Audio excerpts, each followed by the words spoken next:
frescura. Silvio Tendler, eu quero saber uma coisa. Depois do seu último filme que eu acho que eu vi quase tudo. Aí foi aí que eu te chamei para fazer o programa. E parece que não teve nenhum problema de você ser aceito no Canal Brasil, imagina. Passa tudo lá, né? Passa tudo lá. Eu quero te perguntar uma coisa. Você sabe qual foi o último filme seu que eu vi? Teve um prêmio Nobel aí que falou que judeu é mais inteligente que preto. Eu ouvi. Ele estava falando do... Você leu no jornal? Eu li no jornal. É deprimente, né? Não é deprimente? Não, tem que mostrar teu filme para ele. É verdade, é verdade. Esse filme aí, eu fiquei intrigadíssimo. Eu não tinha falado desse cara. Quando eu vi o nome Milton Santos, eu confundi Milton um pouco com Newton Santos. O jogador. E, sei lá, Não, é... Milton Campos, sabe? As Ele tem pessoas- um nome quase standard, assim, quase inaudível. É que nem esses carrinhos aí que é overstandard, né? Não, o velho é brilhante. Como é que você descobriu esse cara? Eu Porque o Brasil sempre escondeu esse cara. Esse cara foi escondido do Brasil. Eu acho que até por causa da cor. Né? Eu observei lá naquele dia que tinha uma série de professores fanáticos por ele. Que havia um certo fanatismo rolando na plateia de pessoas de bom nível intelectual. Ele virou um mito e um ídolo na geografia. Quer dizer, na verdade, ele é o cara que devolve à geografia o status de ciências humanas. Então, ele é importante para o povo de geografia. Agora, ele é muito pouco conhecido fora da geografia. E ele é um cara muito mais um filósofo, um humanista. Não, na nossa formação, a geografia era aquele negócio que você decorava um pouco para se livrar daquela matéria, porque era um saco. Margem esquerda do Rio Madeira, Rio Purus. Promontório, um cabo alto escarpado. Era. Acidentes geográficos. E não sei mais o que é. A economia, na área da economia, que já começava a ficar interessante. Mas como é que esse baiano, negão, mas é negão mesmo, né? Quer dizer, não é afrodescendente, mulato, não, negão, radical. Que também tinha. Como é que esse cara se interessa por geografia e eleva a geografia a uma condição, né, pelo discurso dele, eleva a geografia a uma condição filosófica. Eu creio que é difícil ser negro e é difícil ser intelectual no Brasil. Essas duas coisas juntas dão o que dão, né? É difícil ser negro porque, fora das situações de evidência, o cotidiano é muito pesado para os negros. É difícil ser intelectual porque não faz parte da cultura nacional ouvir tranquilamente uma palavra crítica, né? Ele é um filósofo, e é curioso que a formação dele é de direito. Ele é formado em direito e ele foi jornalista na Bahia, no Jornal da Tarde. Para viver, descolar os caraminguais, ele vai dar aula. O Orlando Senna era desse jornal e Esse jornal foi um puta jornal na Bahia. Né? Na época que ele trabalhou, ele foi redator. E ele, para poder descolar os caraminguá, também dava aula de geografia. E aí ele vai fazendo geografia. No final dos anos 50, ele vai fazer um doutorado na França, volta para Salvador, organiza um laboratório que já é uma forma de experimentação e de pesquisa na Bahia, e aí ele começa a ficar conhecido e respeitado. Agora, o cara era muito inteligente, ele era muito hábil, né? Ele era muito sedutor, ele sempre foi legal, muito sedutor. Ele me seduziu. A todo mundo, ele era um sedutor, Eu tive a impressão que ele te seduziu também, porque completamente. Você conheceu ele por acaso um pouco. Em 1995. Eu estava fazendo um filme sobre Paulo Freire. Sobre Josué de Castro. José de Castro. Eu estava fazendo sobre Josué. E aí eu fui entrevistá-lo e ele foi um belíssimo depoimento, era o cara que eu menos conhecia e que mais dificuldade deu para cortar, porque o cara era brilhante no raciocínio dele. O discurso dele. Ele parece que ele tá lendo alguma coisa escrita. O homem deixou de ser o centro do mundo, né? O centro do mundo hoje é o dinheiro, mas o dinheiro no estado puro. O dinheiro em estado puro só é o centro do mundo por causa dessa geopolítica que se instalou, proposta pelos economistas e imposta pela mídia. Não, ele pensa, ele encadeia as ideias, ele te provoca, ele é um cara que dialoga com você. Eu achei aquela entrevista legal porque eu não fui preparado para ela. Eu queria entrevistar ele muito, eu queria fazer uma pergunta sobre globalização. Mas você fez mais do que uma entrevista, né? Ele me seduziu. Na verdade, eu ia fazer... não, foi uma entrevista só. Aquele filme é fruto de uma longa entrevista com ele de 1h30. Mas, por exemplo, no final ele está com aquela camisa maravilhosa, que também tem... Né? Aquela camisa dele... Ele também é vaidosinho, né? Bonito. Ele sabia se colocar em cena. Ele é um cara que, se você ver ao longo da vida dele, ele só se apresenta publicamente de terno e gravata. Ele está sempre elegante em cena. No caso dessa entrevista, que ele sabe que é a última, porque ele já está muito doente. Foi uma semana. Foi 4 meses antes de ele morrer, mas ele, depois daquela entrevista, ele não sai mais, ele está completamente doente. Ele foi só para fazer aquela entrevista. Mas ele conservou um vigor intelectual extraordinário. E aí ele bota aquela camisa que depois a viúva dele, a Maria Helene, me contou, que aquela camisa ele trouxe da Índia para o filho dele. Aí o filho viu aquilo e falou: rapaz, isso aí eu não uso não. e aí ele botou como provocação, quer dizer, a última entrevista que ele quis dar foi contrariando toda a forma comportamental dele. Dá para perceber no olhinho dele que ele fala as coisas e ao mesmo tempo ele está rindo um pouco do que está dizendo. Eu definiria ele como uma pessoa diabólica. Eu acho que ele é eu não sei se a palavra diabólica é muito forte. É no sentido inteligente, que não é anabólico, não é em linha reta, não é linear. Ele é um provocador. Então, quer dizer, não estou falando em diabo, estou falando que não é nem parabólico, nem anabólico. Não, ele é um provocador, em todos os sentidos. Ele é um provocador na geografia, ele é um provocador na filosofia, ele é um provocador... nos meios em que ele vive. Não sei se você se lembra do filme, que eu boto uma outra... Me lembro como se fosse quando estivesse vendo agora, as coisas que ele me disse ficaram gravadas, por exemplo, o fundamentalismo ocidental, que é o consumo. E no começo ele provoca todo mundo quando ele diz que é um outsider, que ele não pertence a partido político nenhum, a grupo religioso nenhum, nem a grupo de intelectuais. Ele está provocando uma assembleia de geógrafos. Nós dois aqui estamos discutindo, de certa maneira, levantar um certo interesse com relação a esse homem brasileiro, esse grande brasileiro que foi Milton Santos. E, Silvio, eu acho que já levantou uma bola dele. Né? É o seguinte, eu não sei se você chegou a fazer uma ficção radical, porque eu acho que a fronteira entre o documentário e a ficção, às vezes é um pouco embaçada, não é muito nítida, não. Nem um pouco. Mesmo o nosso... Vou falar mais uma vez em Aruanda. Lá vem Aruanda. O nosso Aruanda é ficção. Eu acho que a pureza do documentário ela não existe, ela é mentira. Quer dizer, quem diz que o documentário são fatos reais, uma narrativa real, está mentindo. Porque eu acho que o documentário se apropria das imagens real, mas tem uma interpretação do autor, tem um olhar do autor.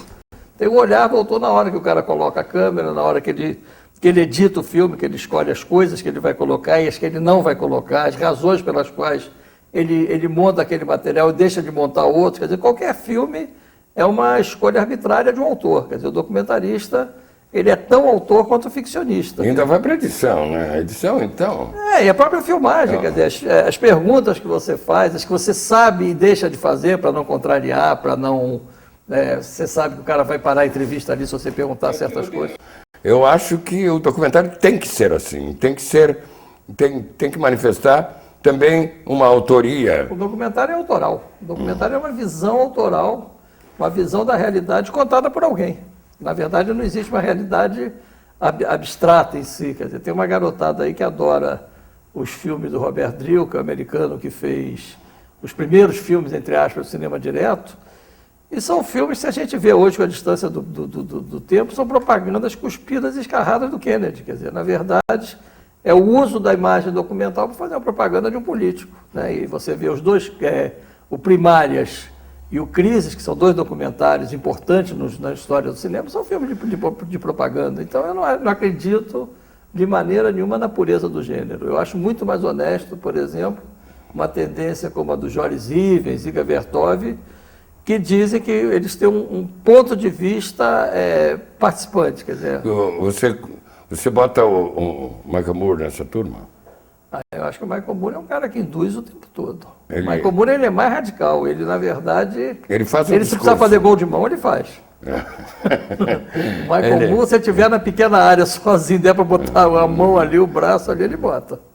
Ele chuta. Eu acho que ele faz uma outra coisa. Ele faz a mistura de televisão, âncora de televisão. Eu conheci ele de televisão. Um programa de televisão. Eu via também, tinha um canal surrealista que só eu tinha, era Culture and Art. Porque eu gostava, assim, da pentelhação dele. Ela pentelhava. Você viu um que ele vai vestir de galinha, não? Ele tem um programa que ele fecha uma fábrica de aproveitamento de ovos no interior dos Estados Unidos e ele vai a Washington provocar as autoridades da Secretaria de Meio Ambiente vestido de galinha. Pô. Eu gosto dele. Né? Eu gosto. Se eu quiser, eu gosto dele. Mas ele faz cinema militante. Silvio, seguinte, eu não quero te cortar, também não estou cortando, foda-se. Fica à vontade. É totalmente briefless. É o seguinte, tem muitos filmes seus que você não pegou nem numa câmera, né? Tem, quer dizer, eu faço entrevistas, né? Mas quase tudo é garimpo, né? O Geraldo Sarno, uma vez brincando, disse que eu tinha inventado cinema sem câmera. Eu acho legal essa coisa, quer dizer, porque o trabalhar o arquivo é uma coisa legal. O trabalhar o arquivo aparentemente é fácil, mas na verdade não é. Porque você tem que transformar aquela matéria-prima original numa outra coisa. O que eu faço é colagem. Então, na verdade, eu pego o material, reciclo eles e reinterpreto. Então, é outra coisa. Mas é legal, não tem nenhum grito fazer cinema sem câmera, não. Eu queria botar você numa certa cronologia, isso te importa? Não, vamos nessa. Porque, por exemplo, você começou com o quê? Eu comecei com os anos JK. Juscelino, né? Comecei com o Juscelino. Mas depois você partiu para Jango? Eu fiz Jango, eu fiz anos JK. A Constituição da República, observar as suas leis, promover o bem geral do Brasil, sustentar-lhe a união, a integridade e a independência. Aí eu tenho um intervalo comercial que eu fiz Os Trapalhões, fiz O Mundo Mágico dos Trapalhões. Foi o filme, a maior bilheteria do cinema brasileiro até hoje, documental. Foram 1.700.000 espectadores. Documentário? Documentário, sobre os Trapalhões. Porque o Vitor Lima fazia os primeiros Trapalhões, que era Bonga ou Vagabundo? Bonga ou Vagabundo. Eu tive que ver todos A mãe da Lara era assistente de direção dele. Eu tive que ver todos os filmes dos Trapalhões. Eu fiz um documentário sobre os Trapalhões.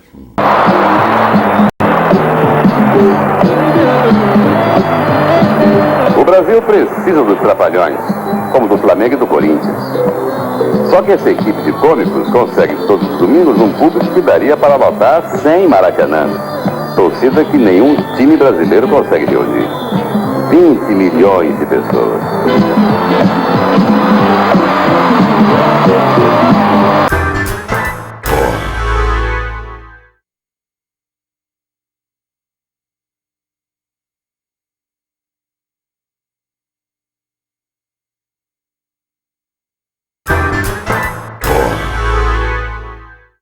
Aí depois vem o Jango, que é de 81, 84. Aí eu faço os institucionais, dou uma parada na vida. Retomo com Castro Alves, em 98, que é uma experiência, não é uma ficção no sentido do termo, mas é com atores.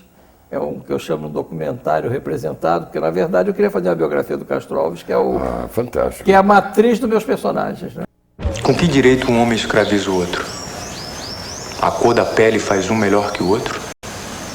Os negros acorrentados também nos fazem escravos dessa barbárie. Há coisas que assoberbam o espírito. Dói-me ver a raça dos tiranos ferir com um chicote a face de um povo imenso. A indignação me fez parir versos de sangue, feitos de dor e de revolta bruta. Nasci o poeta da liberdade. Todos os personagens que eu trabalhei têm um link, quer dizer, os baianos, o Glauber era castroalvista, o Marighella, que eu fiz um filme sobre ele, é castroalvista, e o Milton Santos é castroalvista. Eu vejo aqui, eu estou vendo aqui na tua casa, Aquele que está ali, é o quarto, depois a gente mostra. É o quarto Sesquiate, como é que é, o Candango. Tem 3 lá e tem 3 quiquitos. Aqueles quiquitos eu notei uma vez, que o quiquito eu não guardei nenhum. Eu acho que eu devo ter uns 2 ou 3 também, sei lá, eu não contei. E o Candango eu guardei um, porque um, inclusive, eu dei para uma amiga minha, que ela estava apanhando do marido, e dei para ela dar porrada no marido com o Candango. Mas como é do Sesquiate, eu guardei, que eu adorava o Sesquiate. E mas esses quiquitos que tu tem ali são os mais antigos, porque depois fizeram uns de prata, uns de metal e tal. E eu observei que o quiquito é um prêmio gay. Ele tem, inclusive, a bunda na frente. Esses teus não tem bunda na frente. Não, o meu ainda da fase do armário. Ele ainda estava enrustido. O quiquito ainda estava dentro do armário. Não tinha saído ainda, não tinha se revelado. Era 80, né? Até 84. Não ficava bem, né? Não, naquela época ninguém assumia. Né? Mas agora, o atual, ele tem uma bundinha na frente e uma bundinha atrás. Pelo menos é assumido, cara. Né? E esse nome Quiquito também, né? Quiquito. Eu brincava muito com o Joaquim. Tira a mão do meu Quiquito, né? A gente brincava muito.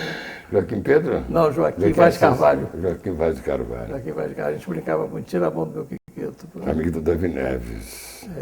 Ele produziu o filme do Davi, né? Produziu muito prazer. Luiz Del Fuego? O Luiz Del Fuego. Agora está produzindo aquela série. Marisa Leão.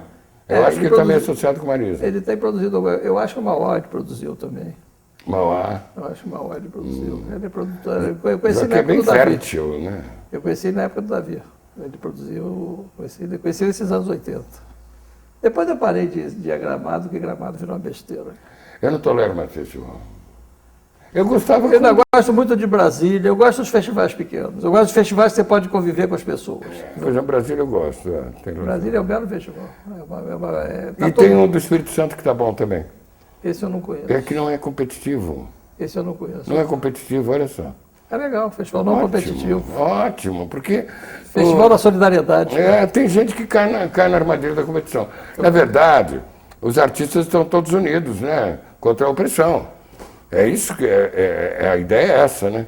Então, de repente, o Lev Goy caía nesse conto, ficava torcendo que nem torce numa corrida de cavalo. Não, eu entrevistei agora um biólogo francês, o Albert Jacquard, que escreveu um livro esculhambando com as Olimpíadas. Ele mostrando que esse espírito olímpico é que destrói a humanidade, que você cria uma mentalidade excessivamente competitiva. Isso. E aí ele defende uma coisa que parece primata, que é esportes em que ninguém ganha, que não haja um lado vencedor, que seja apenas o exercício e a diversão. Frescobol, por exemplo. É um jogo que ninguém ganha, né? E aí eu vi agora, em Olinda, teve um encontro de índios que fizeram exatamente isso. Os índios não são agônicos. Não tem vencedor nem vencido. Na Itália fala agônico. Não tem nem vencedor nem vencido. Competição eles chamam de agonia. Agonia. Mas é muito mais solidário, é muito mais interessante. Você não tem nem vencedor nem vencido. Quer dizer, eu acho que você está dentro do festival, já é um prêmio, você está mostrando. Claro, meu Deus do céu. Durante anos, após 68, a Veneza foi assim. A Bienal de Veneza acabou com a premiação. Aí depois foi voltando, aí agora americanizou. Mas... Silvio, eu tenho a impressão que talvez artificialmente a plutocracia, que é, digamos, seria assim, o dinheiro no poder, né? Dominou muito a produção cinematográfica. Total. Acho que até de uma maneira artificial. Total. Por exemplo, teve uma época que só ganhava mercado os filmes feitos de 70 milímetros. Ou seja, VistaVision, que era 70 milímetros. CinemaScope, que era uma lente para filmar, uma lente para projetar. Enfim, quer dizer, tinha uma série de coisas que encareciam. Mas eu acho que permaneceu essa tendência digamos assim, em imprensa, por exemplo, eu gosto de papel e tinta. E em cinema, eu ainda gosto do ótico. Mas, qual é a sua opinião a respeito disso? Eu caguei com a minha opinião é que o progresso é fruto da luta do homem contra a natureza.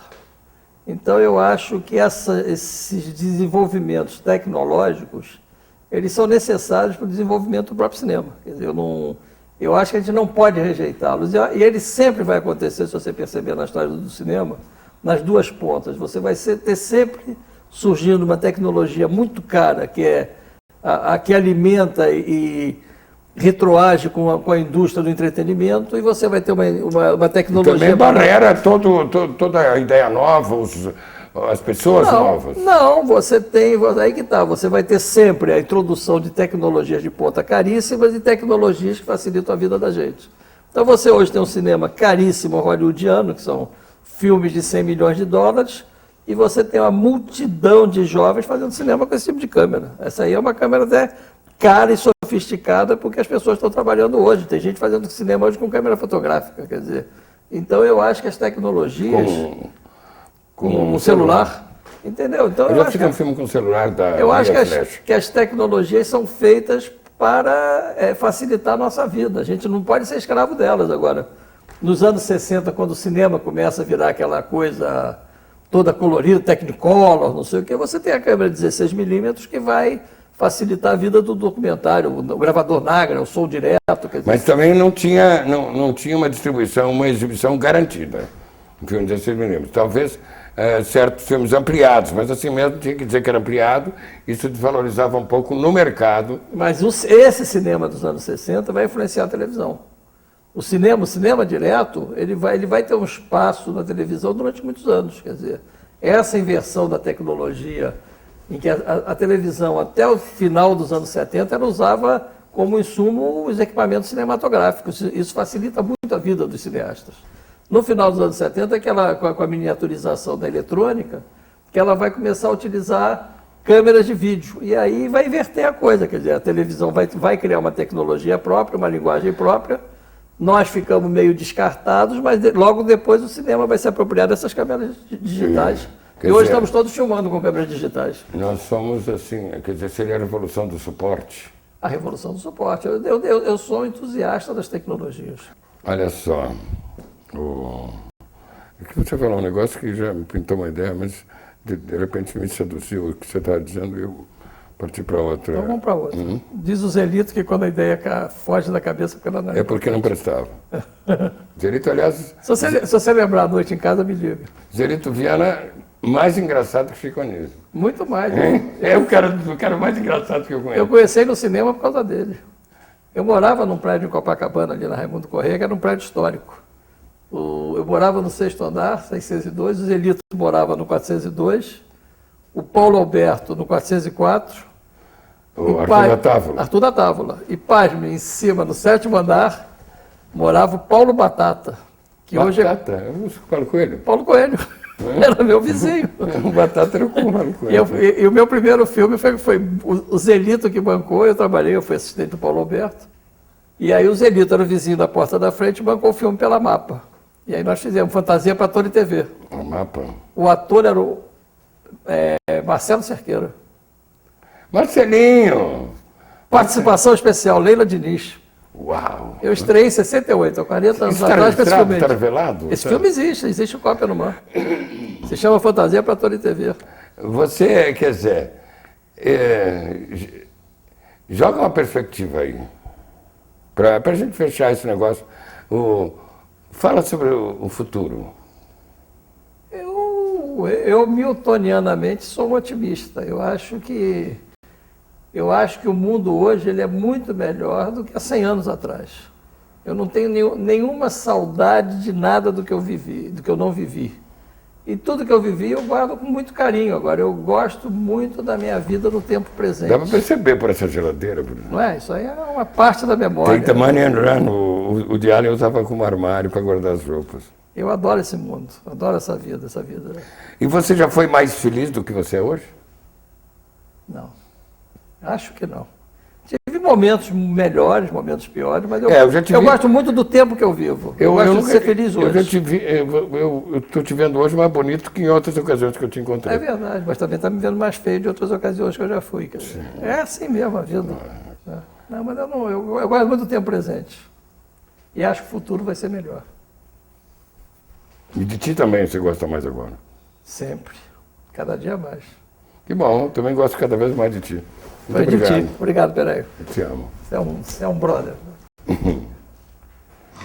a informação, o grande instrumento do processo de globalitarismo, de produção de novas formas totalitárias de vida, mas que manejada por pequenos grupos de forma inteligente, produz exatamente o efeito oposto.